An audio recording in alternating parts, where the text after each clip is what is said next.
Alhamdulillah, wassalatu wassalamu ala nabiyyina Muhammad wa ala alihi wa ashabihi wattabi'ina lahum bi ihsan ila yaumiddin.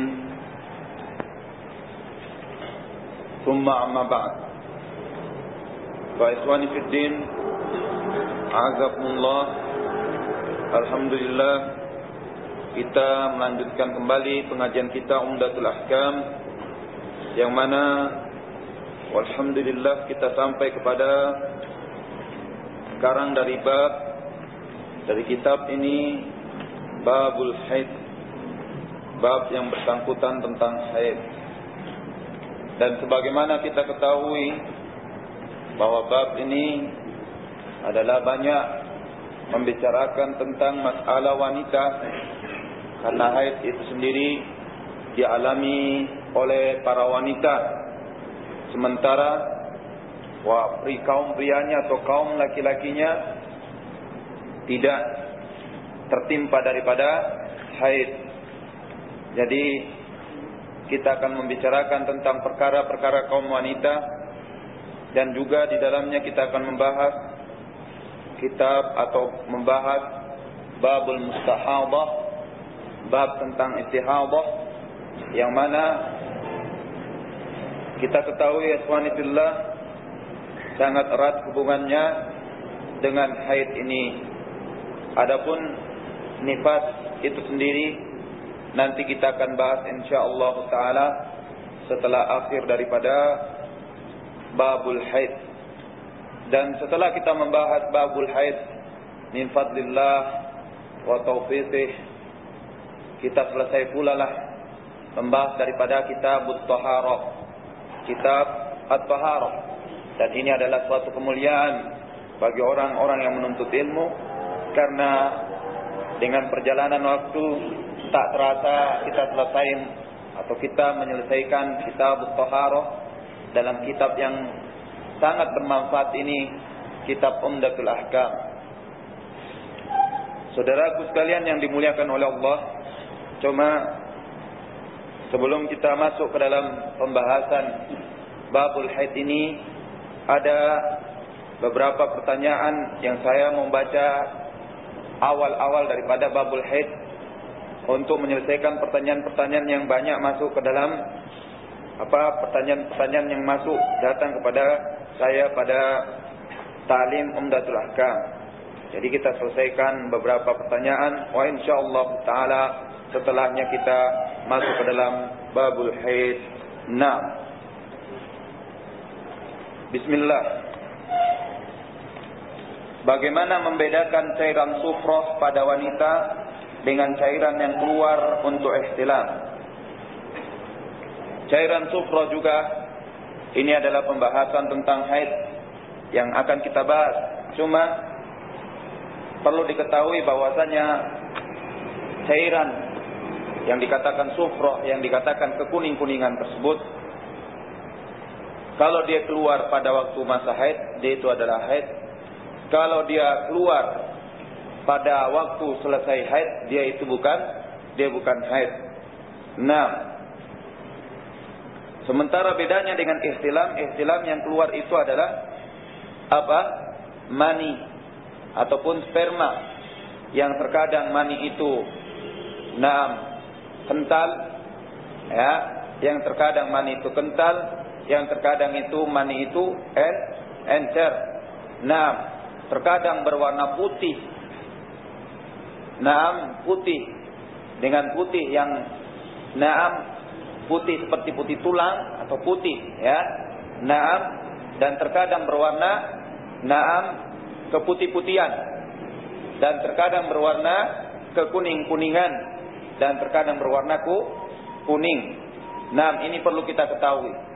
Namun keluarnya ini disebabkan karena syahwat.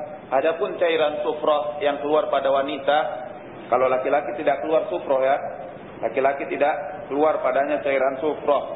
Adapun pada wanita, kalau dia pada waktu masa haidnya, maka itu adalah haid dia. Kalau dia pada waktu masa tidak haidnya, itu bukan haid. Wallahu ta'ala a'lamu bishawab. apakah sama mandinya orang yang selesai haid dengan orang yang setelah berjima? Naam, sama mandinya. Cuma kalau orang yang setelah selesai haid, dia hendaknya mencuci kemaluannya sebelum mandi. Mencuci kemaluannya sebelum mandi, dan mencuci kemaluannya itu kalau perlu dengan pewangi-wangian atau yang bisa mewangikan daerah kemaluannya, karena padanya bau yang tidak enak bekas daripada haid. Dan ini sebagaimana yang kita dengarkan dari Rasulullah sallallahu alaihi wasallam, na'am, berikan padanya apa? Berikan padanya na'am kasturi. Baik. Dan tentunya setelah itu barulah, setelah dia membersihkan kemaluannya yang tertimpa daripada haid tersebut dan darah haid tersebut, na'am, barulah dia mandi dengan mandi seperti mandi janabah, dan mandinya ini adalah mandi besar. Bahkan diantaranya, na'am, dia harus menyirami seluruh tubuhnya, dan kalau bisa dia ini, na'am ya akhwani fillah, membuka ikatan-ikatan kepalanya kalau bisa. Kalau sekiranya bisa sampai air ke dalam kepalanya, maka tidak menjadi masalah. Bolehkah air aqua digunakan untuk wudu ketika kita tidak mendapatkan air selainnya? Kalau air aqua itu adalah hanya untuk minum, tidak lagi kita dapatkan air minum yang lain, maka kita siapkan untuk minum kita. Tapi kalau seandainya ada air yang lainnya, nanti ada aqua yang lainnya, kita mau pakai untuk berwudu, maka tidak menjadi masalah memakai air aqua untuk berwudu. Wallahu ta'ala a'lamu bis-shawab. Ketika selesai mengusap wajah dengan debu dan hendak mengusap tangan kanan, apakah harus mengambil debu yang baru untuk mengusap tangan kanan dan kiri? Satu kali tepukan untuk wajah dan kedua telapak tangan. Kaifiyah mandi janabah. Jadi satu kali tepukan dengan untuk muka, untuk wajah, dan kedua telapak tangan kanan dengan kiri. Kaifiyah mandi janabah ada 3 macam. Sedangkan ketika menggunakan debu untuk mandi janabah, bagaimana urutan-urutan mandi junub tersebut? Ketika menggunakan debu untuk mandi janabah, bagaimana urutan-urutan mandi junub tersebut? Ketika menggunakan debu, maka dia kaifiyahnya, tata caranya seperti dia bertayamum. Dia bertayamum karena dia tidak mendapatkan apa? Dia tidak mendapatkan air. Bukan na'am, dia berguling sebagaimana sahabat Rasulullah berguling. Na'am, mereka mengatakan bahwasanya mereka tidak mendapatkan air sehingga mereka berguling seperti binatang ternak berguling-guling di atas debu. Dan ini pengganti mandi. Rasulullah sallallahu alaihi wasallam, cukup bagimu dengan bertayamum. Cukup bagimu dengan bertayamum. Jadi tayamum sendiri kaifiyahnya, tata caranya kalian sudah mengetahui. Wallahu ta'ala a'lamu bis-shawab. Jadi tidak ada urut-urutan, tapi seperti dengan tayamum, yakni wajah dengan kedua telapak tangan, selesai permasalahan kalau tidak mendapatkan air. Tolong dijelaskan maksud syafaat dalam hadis ke-42, syafaatul kubra, dan insyaallah akan dibahas di dalam pembahasan yang lain. Bagaimana bila dalam solat kita setelah mandi junub merasa ada sesuatu yang keluar dari kelamin kita, dan setelah diperiksa setelah solat ternyata celana kita basah? Bagaimana dengan solat kita tersebut? Apakah batal? Naam. Kalau seandainya apa yang keluar daripada kelamin itu adalah, ya akhwani fillah, adalah mani, seandainya yang keluar itu adalah mani, maka jelas batal. Kalau itu adalah mani yang keluar. Tapi kalau bukan mani, maka wallahu ta'ala a'lamu bis-shawab, na'am, tidak membatalkan daripada salatnya. Tidak membatalkan daripada salatnya. Mungkin saja dia kena penyakit, atau mungkin saja air yang keluar itu adalah air bekas sisa mandinya, na'am, ataupun yang lainnya. Na'am, tapi kalau seandainya basahnya ini adalah karena air sperma, wallahu ta'ala a'lamu bis-shawab, maka dia artinya harus menjaga salatnya dengan mengulanginya. Nah, dengan mengulanginya. Wallahu ta'ala alam bisawab. Oleh karena itu apabila kalian mandi janabah, mandilah dengan baik dan sempurnakanlah mandimu. Naam, dan selesaikan mandimu dengan baik. Setelah kalian selesaikan dengan baik, lantas setiap habis mandi keluar setiap habis mandi keluar air sperma atau air mani tersebut, maka itu adalah penyakit dan tidak usah kau hiraukan. Nah, terkecuali pada waktu satu kali terjadi, maka kalian harus memperhatikannya. Tapi kalau sering-sering kali, maka jangan diperhatikan, itu penyakit. Pada hari Jumat, apakah seorang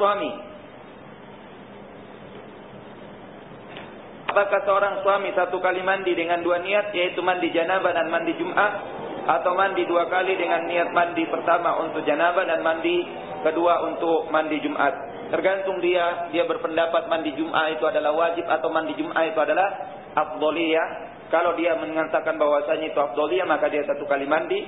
Kalau dia mengatakan itu adalah mandi yang wajib, mandi Jumat, maka dia mandinya dua kali. Wallahu ta'ala a'lamu bishawab. Bila seorang wanita mengalami keputihan dan keluar saat sholat, apakah batal sholatnya? Nah, keputihan juga termasuk dari gangguan-gangguan yang mengganggu daripada wanita. Nah, dan keputihan ini jelas adalah Allah Ta'ala a'lam bishawab, najis. Jadi hendaknya dia menyelesaikan sholatnya atau membatalkan daripada sholatnya, karena ini adalah keputihan. Dia mengganti celananya dan dia sholat dengan sholat seperti biasanya. Namun kalau keputihan ini adalah penyakit, maka sekali lagi, setiap yang namanya penyakit tidak kita ikutkan diri kita padanya, yakni itu adalah uzur daripada Allah Tabaraka wa Ta'ala. Karena ada yang namanya keputihan penyakit, ini dialami oleh wanita, kalau kaum prianya tidak mengalami keputihan. Bila ada anggota wudu kita, ada yang sakit, misalnya kaki, apakah berwudu kita dengan yang kita mampu dan bertayamum karena anggota tubuh kita tidak kena air? Kita berwudu. Kalau memang kita bisa berwudu, kalau kita tidak bisa berwudu, kita tayamum. Tidak boleh digabung antara wudu dengan tayamum. Salah satu di antara keduanya. Kalau kita bisa berwudu, kita berwudu. Kalau tidak bisa, kita tayamum. Bagaimana hukumnya berhaji dengan biaya negara seperti petugas haji yang bahkan malahan dibayar oleh instansi? Tidak menjadi masalah, ya ikhwan fillah. Haji siapapun yang membiayainya, asalkan dia itu adalah uang yang halal, tidak menjadi masalah. Dikatakan oleh para ulama kita, sampai pun dia haji dengan uang yang haram, maka wallahu ta'ala alam bisawab, yang rajih hajinya sahih, namun tidak mendapatkan kemuliaan dan amalan-amalan haji. Artinya hajinya tidak diberikan pahala, namun hajinya kewajibannya telah selesai. Sebaik-baiknya dia melaksanakan adalah dengan yang halal. Dengan yang halal, dia haji dengan yang halal, maka insyaallah taala dia pun mendapatkan pahala-pahala hajinya.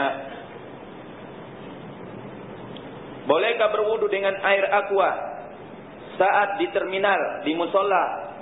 Terminal tidak ada air. Sudah saya jelaskan tadi, seandainya tidak ada air minum lagi di tempat itu, maka tidak boleh. Tapi kalau ada, maka dia bisa berwudu dengan air yang ada pada dirinya, air yang ada sebagai bekalnya. Tapi kalau sekiranya tidak ada air, maka tidak boleh. Dia sediakan untuk minumnya, sementara dia berwudu dengan apa? Dengan tayamum. Tapi muskilah ya ikhwan fillah, di terminal itu banyak rumah-rumah penduduk. Kita datang ke rumah penduduk, jangan lantas kita tidak mendapatkan air di tempat itu, kita tidak mencarinya di tempat-tempat yang lainnya. Cari, disuruh kita untuk mencari terdahulu, baru setelah kita tidak dapat, barulah kita tayamum. Bukan artinya kita tidak mendapatkan air dengan tidak berusaha. Kita di sini misalnya tidak ada air, kita tidak ada air ini, jadi kita apa? Tayamum. Padahal mungkin ada air di belakang rumah ini atau di belakang masjid ini, kita bisa ke sana. Jadi cari terdahulu air tersebut, barulah kalian mengatakan setelah tidak ada air lagi sama sekali, barulah kalian mengatakan tidak ada air. Barulah di situ juga dimudahkan bagi kalian untuk bertayamum. Apakah tersentuh bangkai binatang atau daging binatang yang disembelih, darahnya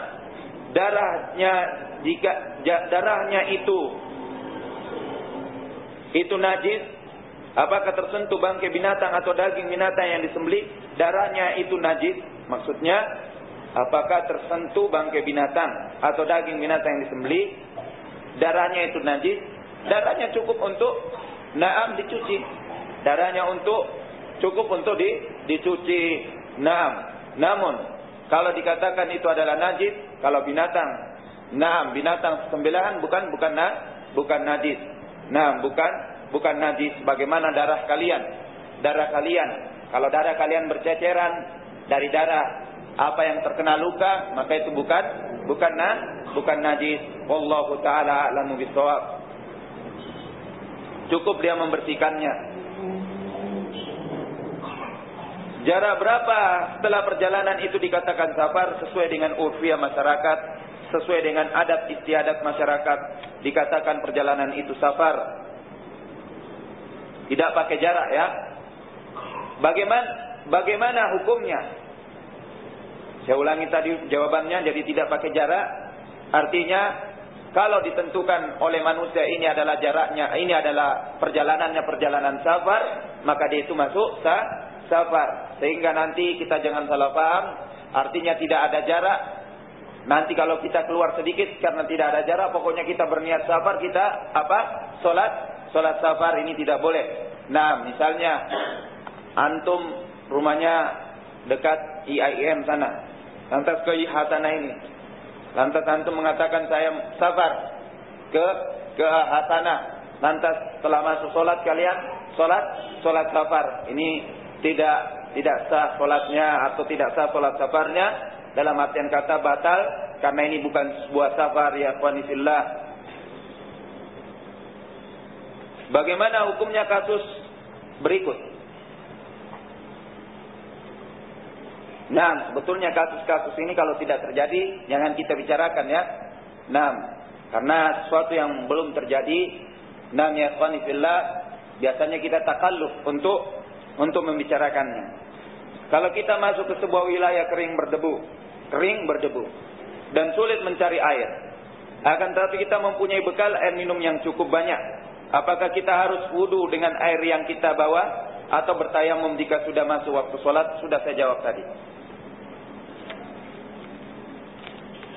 Bagaimana kalau ada angin yang keluar dari vagina dan berbunyi tapi tidak bau? Dikatakan oleh para ulama kita, dan ini perlu diketahui bagi para wanitanya, bahwasanya angin yang keluar dari bukan dari belakang, bukan dari dubur, tapi dari kubul, dari vagina atau dari farji wanita, bisa berbentuk penyakit, bisa juga tidak berbentuk penyakit. Kalau seandainya dia itu adalah penyakit, tidak apa-apa. Tapi kalau dia itu bukan penyakit, maka hendaknya dia mengganti wudunya. Dan ini menurut fatwa yang saya nukil dari fatwa Syekh Muqbil Ibnu Hadi rahimahullahu ta'ala. Jadi kalau sekiranya keluar atau bunyi angin daripada farji wanita atau vagina wanita, maka kalau itu adalah keseringan tiap kali, maka itu adalah penyakit. Kalau seandainya tidak tiap kali, tiba-tiba keluar, tiba-tiba berbunyi, maka dia membatalkan wudunya. Dengan arti kata lain, dia berwudu atau dia mengulangi toharohnya. Bagaimana dengan kencing bayi laki-laki tapi sudah pernah dikasih kurma ketika lahir? Apakah tetap cuma diperciki? Tidak ada permasalahan dengan itu, karena itu adalah tahnik. Allahu ta'ala a'lamu bissawab. Pada wanita banyak macam cairan yang keluar. Ada haid, ada qudrah, ada sufrah, dan lain-lain. Lantas bagaimana membedakan antara cairan yang keluar disertai dengan ikhtilam, dengan cairan yang keluar setelah ia selesai haid? Sekali lagi, kalau itu adalah haid, kalian harus mengetahui, nanti kita bahas tentang haid itu sendiri. Dan warna darah haid itu adalah hitam, merah kehitam-hitaman. Warna darah haid itu adalah merah kehitam-hitaman. Sementara qudra dan sufra ini, seperti saya katakan tadi, kalau dia keluar pada waktu haid, dia itu adalah haid. Kalau dia tidak keluar pada waktu haid, maka dia itu bukan haid. Nah, bagaimana membedakan antara cairan yang keluar tersebut disertai dengan ikhtilam? Nah, ikhtilam lain. Ikhtilam itu adalah terjadi pada waktu kita tidur dalam keadaan capek atau tidur dalam keadaan bermimpi, keluar biasanya. Keluar. Jadi keluarnya pada waktu tidur. Itu namanya ihtilam. Taib. Lantas kalau haid adalah suatu penyakit atau suatu takdir dari Allah Tabaraka wa Ta'ala kepada para wanita yang keluar setiap bulannya, ataupun setiap 2 bulannya, ataupun setiap sebulannya 2 kali, ataupun setiap sebulannya 3 kali. Seperti itu. Wallahul musta'an. Nanti insyaallah ta'ala kita mempelajari pembedaan antara darah, mana darah haid, mana darah mustahadah. Perlunya kita belajar. Subhanallah. Saya kira sudah selesai. Kita mulai jam 10 ya. Insyaallah. Baik ya ikhwanillah, kalau saya tidak jawab ini nanti datang lagi seabrek. Allah musta'an. Bagaimana sholat sunnah qobliyah yang pas dikerjakan tiba-tiba muadzin mengumandangkan iqamah? Apakah dilanjutkan sholat sunnahnya sampai salam, ataukah ditinggalkan kemudian mengikuti jamaah wajib? Dia meninggalkan sholat sunnahnya, lantas dia mengikuti sholat yang wajib tersebut. Idza uqimatis sholat fala sholata. Tidak, apabila ditegakkan solat, tidak ada solat sunnah lagi yang lainnya. Apabila ditegakkan solat, tidak ada lagi solat sunnah yang lainnya, kecuali ulama mengatakan ketika dia sudah dalam saat-saat terakhir, apa itu? Tahiyat, ataupun bangkit dari sujud untuk tahiyat, maka dia sempurnakan solatnya. Setelah itu baru dia mengikuti solat jamaah. Wallahu ta'ala alam bisawab. Tapi seandainya solatnya masih baru Allahu Akbar, lantas dibunyikan iqamatus solat, dia membatalkan solat sunnahnya, lantas mengikuti apa? Jamaah. Wallahu ta'ala alam bisawab. Dalam kaifiyah bertayamum, apakah benar setelah memukulkan tangan ke bumi kemudian debu di tangan tersebut ditiup terlebih dahulu sebelum diusap ke wajah? Nanti insyaallah ta'ala kita dengarkan atau pembahasannya di majalah Salafi insyaallah ta'ala. Ketika mengusap tangan sampai sejauh mana batasannya? Apakah sampai pergelangan tangan atau siku dan sebagainya? Mengusap tangan kalau pada waktu tayamum sampai kepada apa ini namanya? Pergelangan ya? Sampai kepada pergelangan tangan, bukan sampai ke siku. Wallahu ta'ala a'lamu bissawab. Pada hari Jumat, paginya mandi janabah. Apakah siangnya mau berangkat sholat Jumat, sebaiknya mandi Jumat? Kalau sudah mandi janabah, apa berwudu lagi bila kita akan mengerjakan sholat? Ini sudah tadi saya jawab. Kalau dia menganggap bahwasanya sholat Jumatnya ini adalah mandi sholat Jumat itu adalah wajib, maka dia mandi kembali. Kalau dia mengatakan mandi sholat Jumat itu adalah afdholiyah, maka dia cukup mandi 1 kali saja. Bagaimana hukumnya kalau setelah wudu? Bagaimana hukumnya kalau sesudah wudu kita lap wajah kita pakai handuk? Ini sudah pernah kita bahas dalam pembahasan Nabi SAW diberikan kain untuk melap, lantas Rasulullah menolaknya. Adapun kalau dia mau memakainya tidak ada permasalahan. Kalau dia tidak mau memakainya, maka dia melaksanakan sunnah. Wallahu ta'ala a'lamu bissawab. Dan orang yang memakai handuk ataupun yang lainnya tidak dikatakan dibenci daripada pekerjaannya. Jika kita mandi janabah menurut tata cara kedua. Tapi pada saat mandi kita kencing atau kentut, apakah setelah mandi janabah kita mesti berwudu lagi? Kalau seandainya mandi dengan mandi ini kita mau sholat, maka kita berwudu lagi. Tapi kalau tidak ada permasalahan insyaallah ta'ala.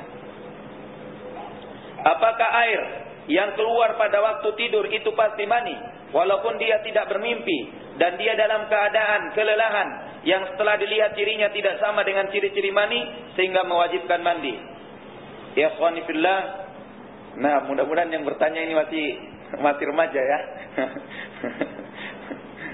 Perlu kalian ketahui bahwasanya mani itu terkadang kental, ya, kental pekat, ya, putih. Ini kalau dalam keadaan dia sehat badan tubuhnya. Kalau dia dalam keadaan capek seperti air. Seperti air. Naam, encer seperti air. Wallahu taala a'lamu bissawab. Jadi terbiasa juga karena kelelahan disebabkan keluarnya apa? Sperma atau mani itu. Naam. Apakah pada hari Jumat seorang suami cukup mandi satu janabah dengan niat mandi Jumat? Ini sudah tadi saya jelaskan insyaallah taala. Bolehkah membaca basmalah dalam kamar mandi, atau WC untuk memulai wudu ketika hendak mandi janabah? Bolehkah membaca basmalah dalam kamar mandi atau WC untuk memulai wudu ketika hendak mandi janabah? Naam, kita membacanya di dalam hati. Kita membacanya di dalam hati. Namun sebaiknya dia membacanya di luar apa? Di luar kamar mandi. Dia membacanya di luar kamar mandi. Wallahu taala a'lamu bissawab. Sementara hadis yang mengatakan basmalah pada waktu mandi junub, hadis yang menyuruh kita untuk mengucapkan basmalah pada waktu mandi junub, hadisnya dhaif. Wallahu taala a'lamu bissawab. Apakah maksud hadis yang menerangkan tidak perlu berwudu setelah mandi? Apakah ini berkaitan dengan mandi janabah? Apakah maksud hadis yang menerangkan tidak perlu berwudu setelah mandi? Apakah ini berkaitan dengan mandi janabah? Apakah maksud hadis yang menerangkan tidak perlu berwudu setelah mandi? Apakah ini berkaitan dengan mandi janabah? Saya tidak tahu hadisnya apa. Wallahu taala a'lam bishawab. Yang jelas mandi janabah naam juga dengan tidak berwudu. Wallahu taala a'lamu bishawab. Nah, kita lanjutkan pelajaran kita insyaallah. Bismillahirrahmanirrahim. Kata penulisnya rahimahullahu taala, babul haid.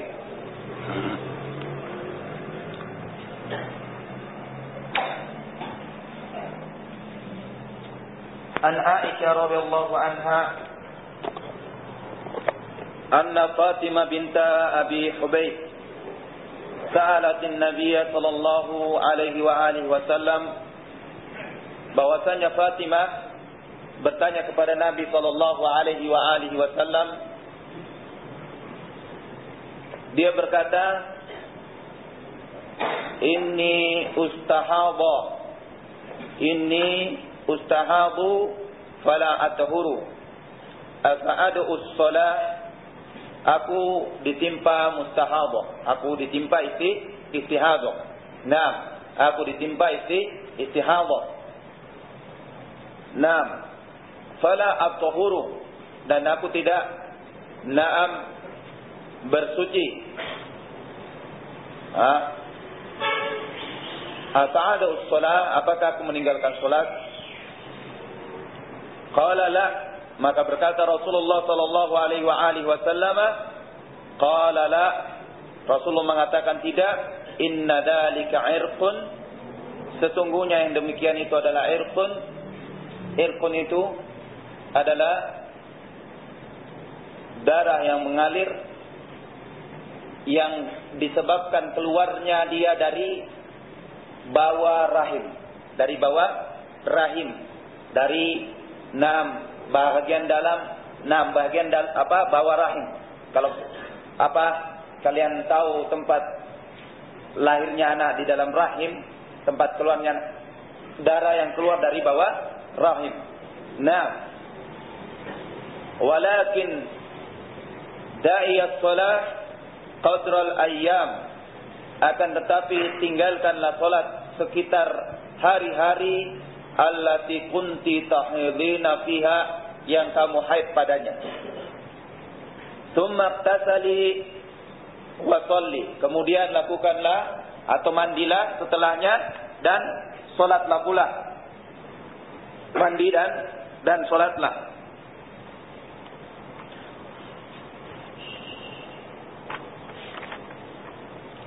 Nah, kita memasuki dalam pembahasan haid. Namun hadis yang pertama di dalam hadis ini adalah hadis yang membahas tentang istihadah. Sebelumnya kita harus mengetahui bahwasanya haid ini adalah darah yang keluar dari kemaluan seorang wanita pada waktu-waktu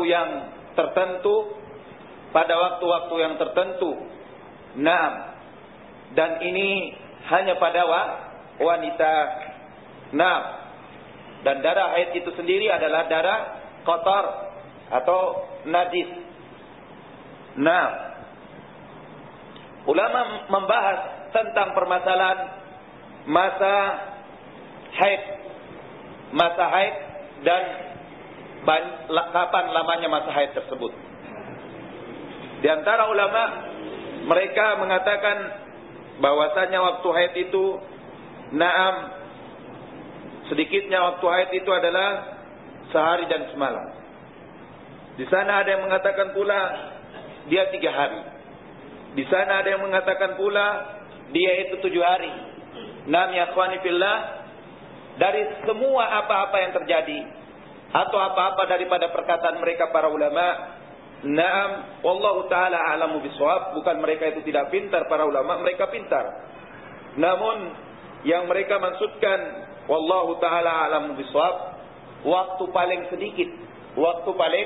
sedikit, yakni sedikitnya masa haid itu sekitar demikian hari. Namun apa yang rajih dari sisi mereka pula, bahwasanya masa haid itu tidak diketahui waktunya berapa lama, tidak ada pembatasannya berapa lama, dan itu tergantung daripada kebiasaan seorang wanita. Itu tergantung daripada kebiasaan seorang wanita, sebagaimana dikatakan oleh Syekhul Islam Ibnu Taimiyah bahwasanya tidak ada dalil yang pasti tentang pembatasan waktu sedikitnya atau banyaknya masa haid. Jadi tidak ada dalil. Artinya terkadang wanita dengan masanya biasanya 7 hari. Terus menerus. Tapi terkadang muncul 8 hari. Terkadang muncul 8 hari. Terkadang juga 4 hari. Jadi terkadang wanita itu dengan masa yang pasti, dan terkadang masanya tidak pasti. Tapi waktunya bagi mereka para wanita adalah setiap bulannya itu bagi yang normal. Yang tidak normal, maka dia bisa 3 bulan sekali, ataupun dia bisa dalam 1 bulan 4 kali. Dia bisa dalam 1 bulan 2 kali, dia bisa dalam 1 bulan 3 kali. Wallahu ta'ala a'lamu bissawab. Ya ikhwani fillah, jadi tidak ada pembatasannya. Kapan seorang wanita itu mengetahui itu adalah haid? Nanti dia harus mengenal dia mengenal ciri-cirinya. Lantas ya ikhwani fillah, dibicarakan juga oleh para ulama tentang masa suci. Berapa lamanya atau berapa paling pendeknya masa suci? Sebagaimana yang sudah kita bahas tadi pada waktu masa haid, bahwa di sana masa haid tidak ada pembatasannya. Maka begitu pula dengan masa suci. Apa dikatakan dengan masa suci itu?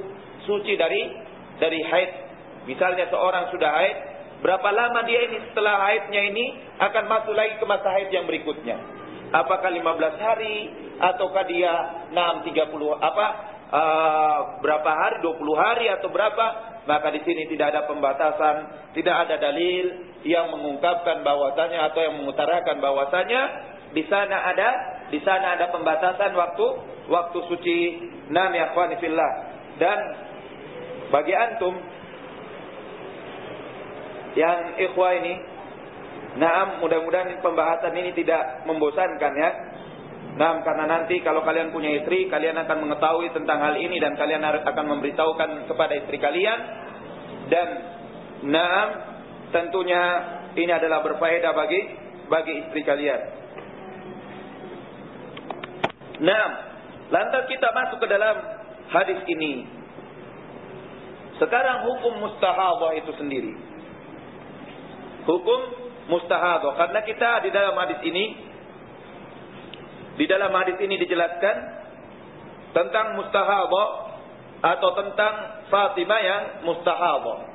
Nah, dia terkena darah atau dia terkena daripada istihadah. Nah, dia bertanya kepada Rasulullah apakah dia tinggalkan sholatnya karena istihadah. Maka kata Rasulullah itu adalah gangguan darah. Nah, yakni itu adalah gangguan, bukan najis, bukan sesuatu hal yang perlu diberat-beratkan. Dia itu adalah gangguan. Tapi kalau seandainya dia itu datang pada masa haidmu, maka ketahuilah dia itu adalah haid. Pada waktu itu kamu meninggalkan sholatmu. Itu kata Rasulullah sallallahu alaihi wasallam. Pada waktu itu kamu meninggalkan sholatmu, dan setelah masa haidmu itu apabila terus darahnya mengalir, naam, maka ketahuilah itu adalah istihadah. Kamu adalah mustahadah, kamu adalah orang yang mustahadah, terkena darah istihadah. Maka lakukanlah sholat dan kerjakanlah ibadah-ibadah yang lainnya. Nah, adapun haid, maka ditinggalkan sholat, puasa, dan jima'. Nah, ikhwani sekalian yang dimuliakan oleh Allah tabaraka wa taala, sementara mustahadah itu sendiri, dia itu adalah darah yang keluar dari dalam atau dari bawah rahim, yang mana keluarnya sering, kebanyakan dia itu keluarnya setelah masa haid. Dia itu keluarnya setelah masa haid. Jadi terkadang orang menyangka itu adalah darah haid. Terkadang orang menyangka itu adalah darah haid karena keluarnya setelah selesai apa? Setelah selesai biasanya haid, bertepatan selesai haid keluar biasanya. Maka ketahuilah, kalian harus membedakan bahwasanya ini adalah bukan darah haid, ini adalah darah istihadah. Nah, dan istihadah atau darah istihadah ini sendiri, dia ini juga biasa keluar atau juga mungkin bisa keluar atau keluar darah ini pada saat-saat di luar masa haid. Di luar masa haid. Jadi kalian harus tahu, ketika darah ini keluar, jangan kalian mengatakan ini adalah darah haid. Jangan kalian mengatakan darah haid. Perbedaan antara darah haid dengan darah istihadah, darah haid itu hitam pekat, sementara darah istihadah itu tidak hitam. Nah, darah istihadah itu tidak hitam, merah seperti darah biasa dan kekuning-kuningan. Tidak seperti darah apa ya ikhwan fillah? Darah haid hitam. Darah kotor. Bukan hitam pekat ya, bukan hitam seperti warna hitam celana yang dipakai ikhwan ini, bukan, tapi ada warna merahnya kehitam-hitaman. Nah, ya, kalau darah hitam yang keluar itu jamu. Nah, hitam pekat itu jamu, ya. Nah, ini darah. Ya, ketahuilah darah. Wallahu taala a'lamu bishawab. Baik. Dan perlu juga kita ketahui ikhwan sekalian yang dimuliakan oleh Allah, di dalam hadis ini dikatakan, apakah seorang yang tertimpa dengan darah istihadah itu harus meninggalkan sholatnya? Maka yang betul dari permasalahan ini, bahwasanya dia tidak meninggalkan sholatnya. Kalau itu adalah darah istihadah, dia tidak meninggalkan sholatnya, dia tidak meninggalkan puasanya, dan dia tidak meninggalkan suaminya. Karena ini adalah darah istihadhah. Dia tetap bisa berhubungan dengan suaminya, dia tetap bisa sholat, dia tetap bisa melaksanakan ibadah yang lainnya, karena ini adalah istihadhah. Terkecuali kalau istihadahnya ini bertepatan dengan masa haidnya, maka haid yang menyebabkan tertimpa pada dirinya tersebut menyebabkan dia meninggalkan apanya ya ikhwan sekalian, menyebabkan dia meninggalkan sholatnya, puasanya dan suaminya dan ibadah-ibadah yang lainnya yang berkenaan dengan yang bersangkutan, pelarangan melakukan ibadah pada waktu masa haid, pada waktu masa haid. Nah, dan nanti akan dijelaskan ibadah apa yang boleh dilakukan oleh seorang yang haid, apa saja yang bisa dilakukan oleh seorang yang haid. Nah, jadi dengan istihadhah ini dia tidak meninggalkan apa? Salatnya, dia tidak meninggalkan apanya? Dia tidak meninggalkan puasanya dan dia tidak meninggalkan suaminya. Nah, berhubungan dengan suami adalah ibadah. Berhubungan dengan suami adalah ibadah, maka dia tidak boleh melepaskan atau dia tidak boleh meninggalkan suaminya. Taib. Adapun haid, maka dia tidak sholat, maka dia tidak puasa. Nah, dia tidak boleh jima. Nah, dan ini merupakan ijma dari ahlul ilmi. Ijma dari ahlul ilmi bahwasanya haid ada nasnya dari Al-Quran dan ada nasnya dari Sunnah, dan juga ijma dari ahlul ilmi bahwasanya seorang yang lagi haid tidak bisa sholat, tidak bisa puasa, tidak bisa melakukan perhubungan atau bersetubuh dengan suaminya. Wallahu ta'ala a'lam bishawab. Bukan berarti tidak boleh berhubungan dengan suaminya bisa berzina. Ya, jangan diambil perkataan-perkataan tersebut. Nah, jadi ya akhwani fillah, ketahuilah bahwasanya istihadhah dengan haid itu berbeda. Istihadhah dengan haid itu berbeda. Wallahu ta'ala a'lamu bishawab. Nah,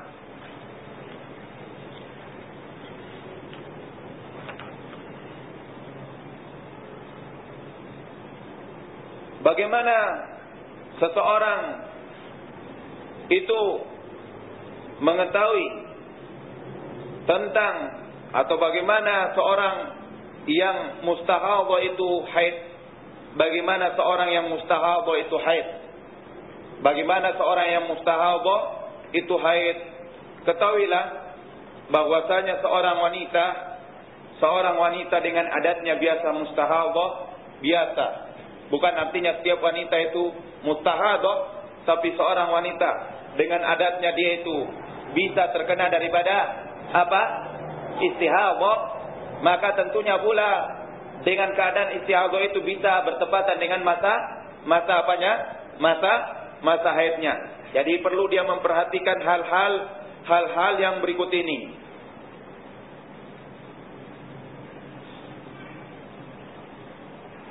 Apabila seorang wanita mengetahui keberadaan dia atau masa haidnya, dan pada waktu masa haidnya itu dia tahu berapa lamanya, berapa jangka panjangnya.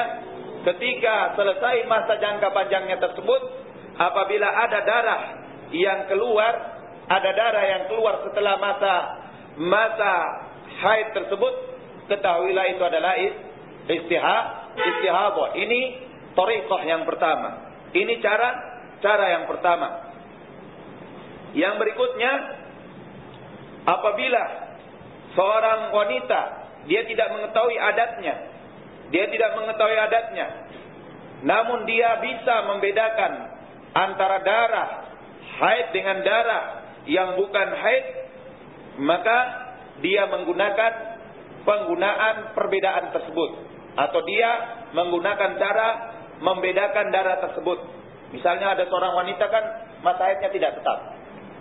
Iya, masa haidnya tidak tetap, terkadang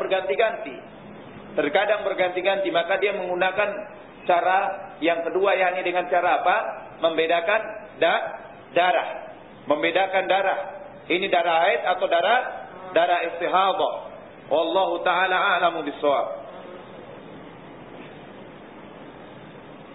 Nah, lantas yang ketiga, apabila seorang wanita mengetahui adatnya, dia tahu tentang kapan waktunya dia haid, namun dia juga mengetahui perbedaan antara darah istihadah dan darah haid, maka dia menggunakan yang pembedaan tersebut,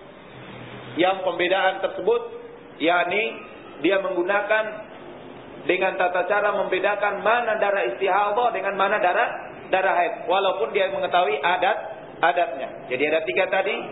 Kalau dia mengetahui adatnya, maka dia mengetahui adatnya dan dia tidak mengetahui tamyiz, dia melihat dari adatnya tersebut. Kalau dia tidak mengetahui adatnya, tamyiz adalah perbedaannya, dia tahu membedakan. Kalau kita ulangi, cara yang pertama kalau dia mengetahui, kalau dia mengetahui adat itu artinya kebiasaan dia, dan dia tidak mengetahui pembedaan darah, maka dia memakai adatnya. Adatnya berapa kali. Tapi kalau dia tidak mengetahui adat, tapi dia tahu membedakan tamyiz, dia menggunakan tamyiz. Apa itu tamyiz? Pembedaan antara darah istihadah dengan darah haid. Hitam, darah istihadah itu warnanya segar seperti darah biasa.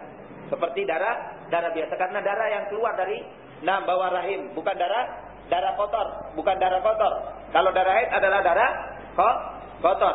Jadi dia harus bisa bedakan. Kalau seandainya berkumpul, dia mengetahui adat dan dia mengetahui kebiasaannya dan dia mengetahui pembedaan, maka yang dia gunakan pembedaan antara darah tersebut. Dia gunakan pembedaan antara darah tersebut. Wallahu taala a'lam bishawab. Ini 3 cara. Dan cara yang keempat, apabila dia tidak tahu tentang pembedaan, atau apabila dia tidak tahu tentang adat istiadatnya, ataupun dia tidak tahu tentang pembedaan, dia tidak tahu tentang pembedaan, maka bagaimana caranya? Caranya dikatakan oleh para ulama, yang pertama dia lakukan mengkiaskan dirinya dengan keluarganya yang paling terdekat. Keluarganya yang paling terdekat, yakni ibunya. Dia mengkiaskan dirinya dengan ibunya. Artinya bagaimana? Dia tidak tahu masa haidnya. Dia tidak tahu kapan masa haidnya. Maka dia tidak tahu masa haidnya dan dia tidak bisa membedakan darah darah mustahadah dan darah haid. Maka dia lihat ibunya yang paling dekat, kapan masa haidnya dan kapan selesainya. Pada waktu dia melihat ibunya keadaannya seperti itu, maka dia ukur dirinya. Kalau pada waktu itu dirinya keluar darah, maka dia mengikuti dengan ibunya. Dia kiaskan dengan ibunya atau keluarganya yang paling terdekat, bukan sepupu jauhnya, ya. Keluarganya aqrabu quraba, yang paling dekat daripada dia, yakni dia saudaranya, saudara kandungnya atau ibunya. Baik. Yang berikutnya,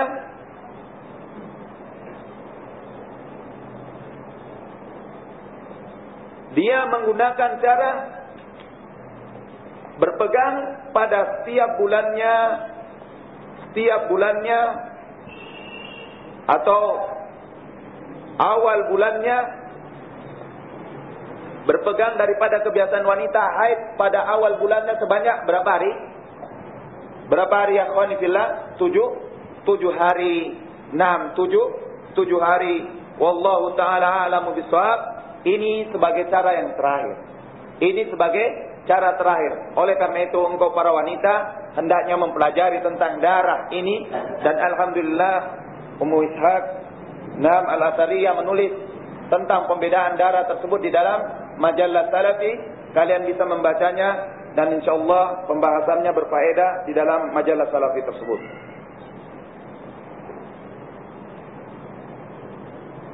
Baik.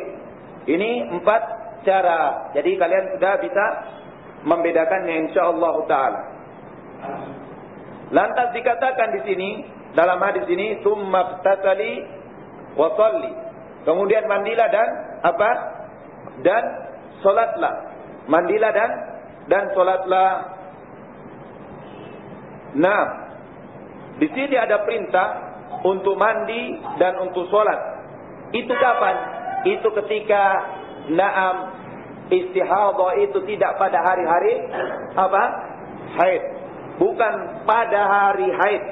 Kalau dia pada hari haid, maka dia harus meninggalkan apanya? Salatnya, dan yang lain.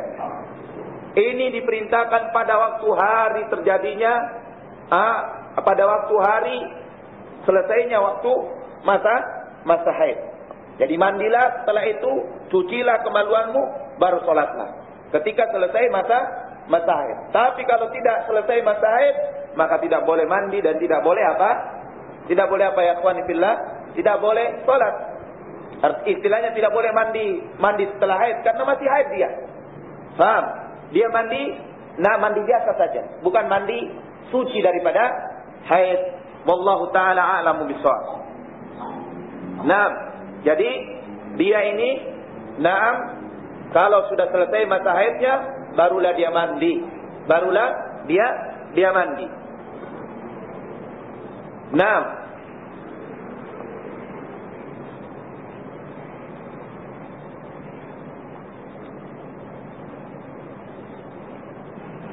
Lantas yang berikutnya pula ya ikhwani fillah,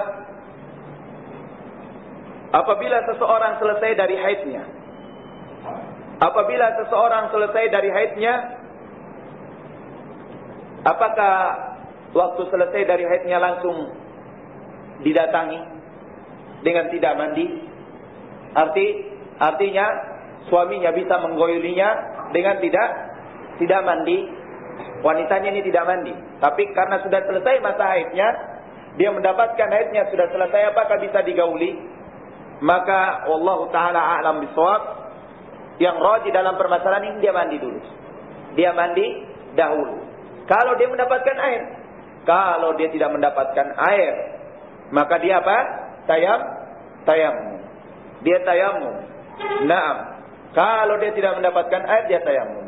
Jadi hendaknya dia mandi dahulu.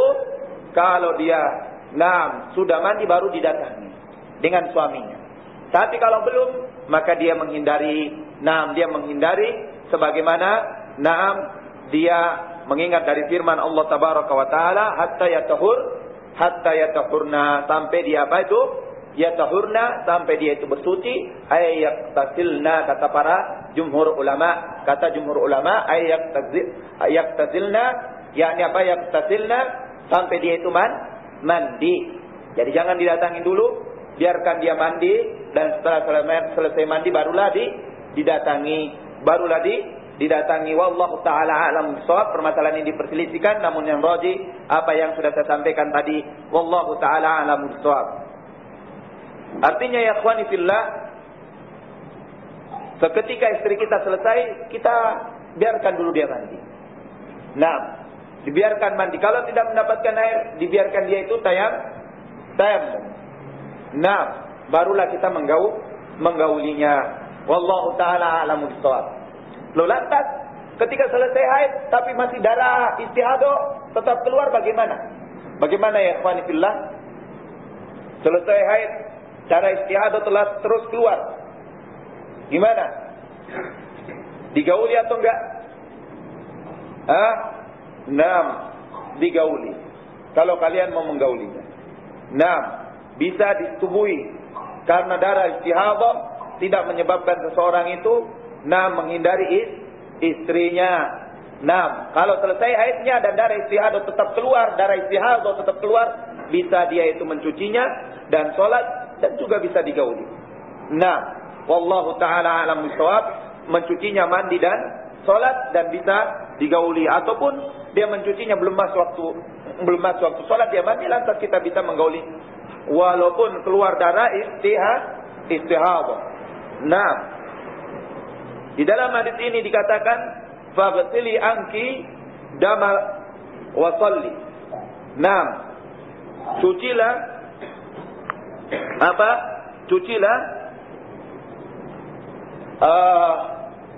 darah tersebut cucilah darah tersebut, kemudian solatlah. Kemudian solatlah. Nah, cucilah darah tersebut, kemudian solatlah. Di sini ya akhwani fillah, ada perintah untuk mencuci. Ada perintah untuk mencuci, namun yang dimaksud di sini adalah mencuci bekas haid. Mencuci bekas haid, artinya cucilah bekas haid tersebut, kemudian mandi. Adapun bekas istihadah, maka sebagaimana yang kita ketahui, istihadah ketika kita cuci, karena istihadah ini adalah darah yang mengalir secara terus menerus. Ketika kita cuci, darah istihadah itu keluar lagi. Keluar lagi. Jadi seperti keluarnya air, keluar darahnya. Nah, artinya kalau kita sudah cuci, lantas keluar lagi, kalau kita masukkan dengan ini, cuci lagi, keluar lagi, cuci lagi, ini adalah takalluf. Apa itu? Memberat-beratkan.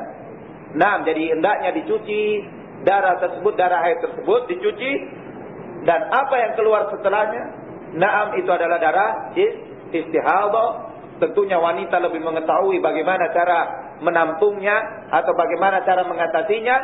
Naam, dan sebagaimana yang sudah saya katakan tadi, darah istihadah bukanlah najis. Darah istihadah bukanlah najis. Wallahu ta'ala a'lamu bis-shawab.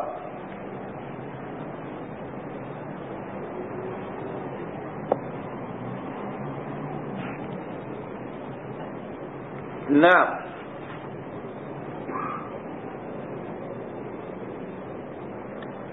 wa fi riwayatin, dan dalam riwayat yang lain, walaita bil haidha, kata Rasulullah, itu bukan haid. Fa idza aqbalatil haidatu fatruki shalah fiha, dan apabila datang masa haid, pada waktu mustahadah berlangsung, persis mustahadah berlangsung, datang pula masuk pula waktu haid, maka tinggalkanlah solat tersebut. Fa idza dhahaba qadruha, apabila haid sudah masa waktunya hilang, masa waktunya pergi, karena biasanya ini aglab wanita itu masa haidnya itu 7 hari. Kalau selesai hilang masa waktu tersebut, dikatakan oleh Rasulullah, dan kalian tahu bisa membedakan dengan ketiga cara tadi, maka apa? Faghsili anki ad-dama, cucilah bekas darah haid tersebut. Naam, wa sholli, kemudian salatlah. Wallahu ta'ala a'lamu bis-shawab. Wa an Aisyah radhiyallahu ta'ala anha, dari Aisyah radhiyallahu ta'ala anha, anna Habibah, ketahuilah bahwasanya Ummu Habibah, naam, ustuhidat, dia itu terkena istihadah, sab'a sinina, selama 7 sinin. Berapa itu? 7 tahun. Fasa'alat Rasulullah sallallahu alaihi wasallam, maka ditanyakan kepada Rasulullah sallallahu alaihi wasallam, andalika, dari yang demikian itu. Fa'amaraha, maka Rasulullah sallallahu alaihi wasallam memerintahkan Ummu Habibah antagtasila, tetap mandi. Faqala hada irqun, ini adalah irqun. Fakanat tagtasilu likulli salatin, dan Ummu Habibah ini setiap mau salat dia mencuci darah tersebut. Ya ikhwan fillah, dalam hadis ini menjelaskan kepada kita bahwasanya apa? Bahwasanya Ummu Habibah terkena istihadah, dan dari darah istihadahnya dia melaporkan kepada Rasulullah, menghabarkan kepada Rasulullah. Lantas Rasulullah memerintahkannya untuk mencuci darah istihadah tersebut, ketika mau salat. Wallahu ta'ala a'lamu bis-shawab. Adapun perintah yang dikatakan oleh Rasulullah sallallahu alaihi wasallam di sini, bukan perintah yang wajib, bukan perintah yang wajib, wallahu taala a'lamu bishawab, adalah perintah yang mustahabbah, yakni baiknya dia melakukan atau sebelum dia sholat dia cuci dulu apanya? Darah istihadahnya tersebut dia ganti. 6 celananya, 6 dan dia mencuci bekas darah tersebut sebagai perintah mustahabbah, bukan sebagai perintah wajib. Naam, Allah taala alam bisawab, dari pendapat yang rajih. Dan kita ketahui bahwasanya di sini karena permasalahannya adalah ini bukan darah apa? Bukan darah apa ya ikhwan fillah? Darah yang najis, bukan darah najis, tapi dia itu adalah darah yang suci. Wallahu taala a'lamu bishawab. Jadi di sini perintahnya mustahabbah sebagaimana dikatakan oleh jumhur ahli ilmi. Wallahu taala a'lamu bishawab.